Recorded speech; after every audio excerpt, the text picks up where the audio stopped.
There is no such thing as easy pace, and this might come quite as a shock to you, because you think, oh, I do run my easy pace. Do you?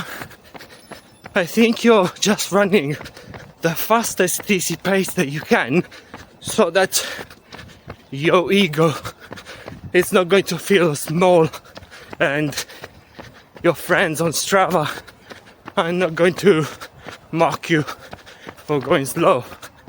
But that's technically a lie. There is an easy pace, but it's not just one.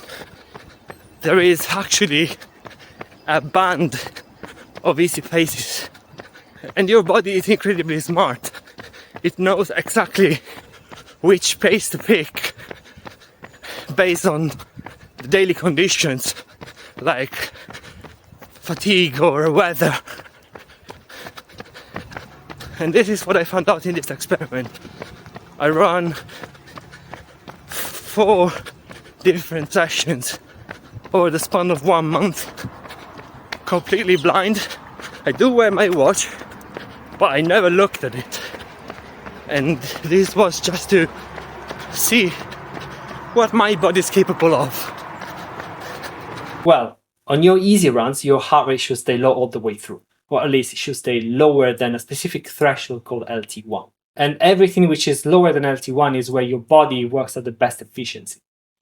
Everything over LT1 is where your body switches to a different way of generating energy until it crosses the other threshold, which is called LT2, which is the anaerobic threshold. And in that space, everything is much, much harder. To give you an idea, and I hope you've seen it, and if you haven't, I highly recommend you do, Dragon Ball. When Goku transforms into Super Saiyan 3, which is the third form of Super Saiyan, he can only hold that form for a very, very short period of time because he drains his energy very, very quickly. And obviously this is an exaggeration, but I hope you get the point. This is kind of what happens when you cross the anaerobic threshold. You start being on a clock because your body can tolerate that effort for a shorter period of time. In every run of this experiment, I kept an easy pace, which was different every time. For example, for my first run, my perceived pace and my actual pace were actually kind of the same, especially at the beginning. There was a drift towards the end because my effort was too high, but that was due to heat. My second one was a textbook clean run, which means my heart rate and my pace, my actual pace, stayed aligned all the way through the run. My perceived pace was that I was going faster. Run number 3 is a very odd one. I felt I was going very fast at the beginning and slowed down by the end, but the actual pace was reversed. I started slow and I was running faster by the end. Obviously, every single one of them was an easy run on a low heart rate. For the 4th run, I thought I had a flat pace throughout the run, 6:40 all the way through. When in reality, I started at around 7 and I ended the run at 6:20, which, looking at it, looks like a progression rather than a flat pace.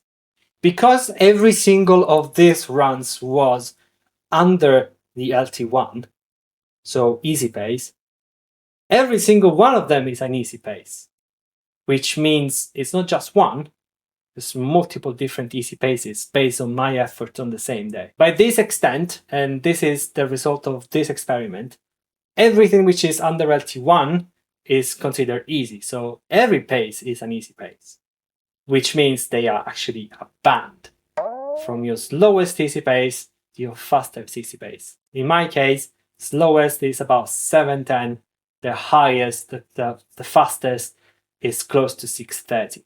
And actually, this is a flaw in running training itself. You can consider training zones. So zone 1, zone 2, zone 3, zone 4, zone 5. Well, this is a generic heart rate zones. And every zone has a band of heart rates. But why can you have a band of heart rates and not a band of easy paces? Why do you have only one easy pace? By having a band of paces related to a band of heart rate, it makes the design more clearer and it makes the training a lot easier to execute. And if this is a flaw on running training, this is highly likely going to be a flaw also on AI coaches. And I know because my own AI coach, Aisha, the one I built for my marathon training, had the exact same flaws before the result of my experiments.